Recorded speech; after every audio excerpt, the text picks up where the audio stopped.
Provo 1701 here, and today I want to talk about the Doctor Who Series 2 episode, The Girl in the Fireplace. Now, recently I did a video where I ranked Series 2, the modern series, and The Girl in the Fireplace was number 1, but the video kind of ended abruptly because I ran out of room on the camera, which I didn't realize after I'd just gotten a little into why I like that episode so much. I want to do a kind of a review to finish my thoughts on that.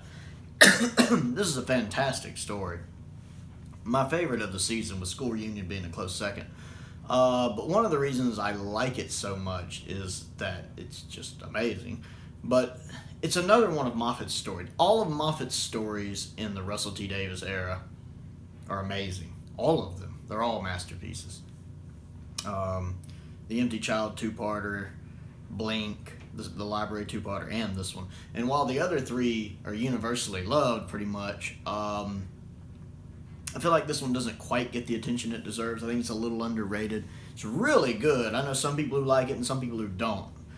But I can't, it's hard to articulate how much I love this episode. I think the girl playing Renette in it, Madame de Pompadour, is really, really good.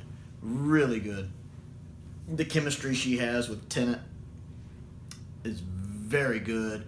And that really bleeds onto the screen. The chemistry between Madame de Pompadour and the 10th Doctor is so good. The fact they just click so well, so quickly. I love watching them talk to each other. The writing is really good here.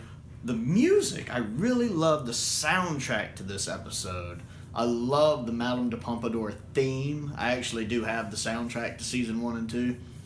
And I love that theme. It's so good, so beautiful. And I love in the episode the variations of the theme that play throughout the episode. If they actually released a soundtrack just for this episode, I would buy it. I love the music. It's some of my favorite music in all of Doctor Who, and really does a lot to sell me on this episode. I love watching the fact that everything is happening to Renette over the course of her life, but it's all happening to the Doctor over the course of less than a day. And that he's watching this woman grow up, and he immediately feels such a connection to her, and that she feels such a connection to him. And it's really, really, really good. The ending is so bittersweet and sad. But before I get into that, let's talk about the villains, the little clock robots. I love their design.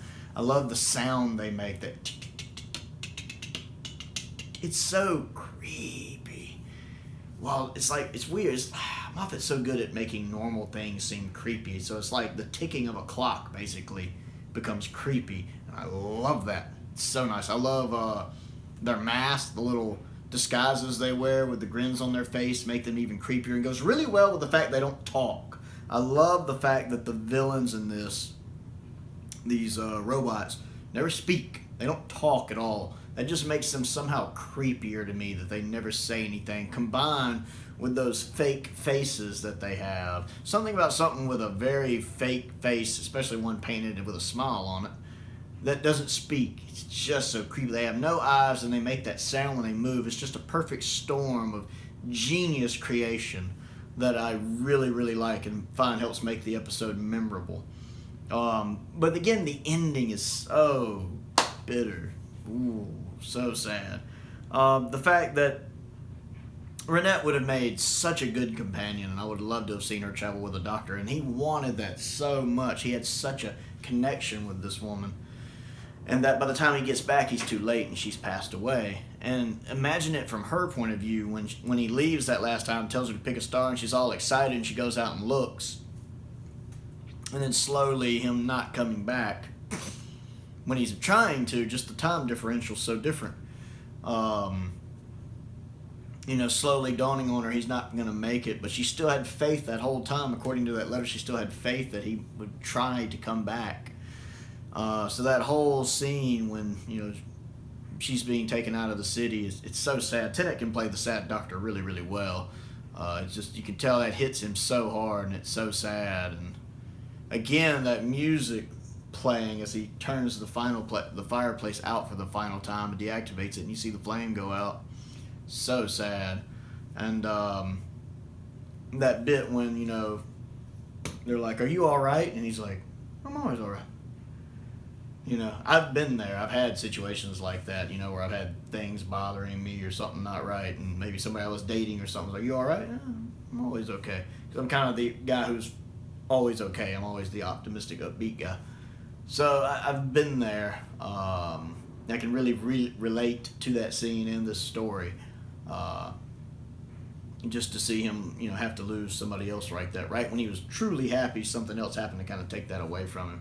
And Rose picking up on that he needed to be left alone, so getting Mickey to kind of show her around the TARDIS because she knew he needed some time to himself. It's such a good episode. There's a couple little plot holes like why didn't he just take the TARDIS back in time instead of crashing the horse through the mirror? I know they'd give it a throwaway line about we can't do it, we're caught up in events now. Really? But that's not the first time that's happened. Even in like the Seeds of Doom with Tom Baker, you want to know why when he first hears about the pods, he doesn't just take the TARDIS straight to Antarctica. Why does he take a chopper and wait to get there until morning? But you kind of have to, or the story doesn't work. Or like Matt Smith says, you can't change history if you're part of it. Maybe that's it. But it's a little thing. It doesn't detract from me. Just like in Seeds of Doom, it doesn't detract from me. It's necessary for the story to proceed. So what do you think? Do you like The Girl in the Fireplace? Do you think it stacks with the rest of Moffat's stories for that era? Where do you put it on your list ranking for Series 2? Comment down below. Let me know. I always enjoy interacting with you guys and hearing your thoughts on this. Other things to do, click the like button, click the subscribe button, click the bell for notifications. Also, I have started a Patreon page. If you would like to contribute to that, there's several different tiers. They'll let you influence my channel, vote on polls on things you would like, request videos you would like to see. So check that out in case you're interested. Most importantly, though, stay safe out there, and thank you for watching.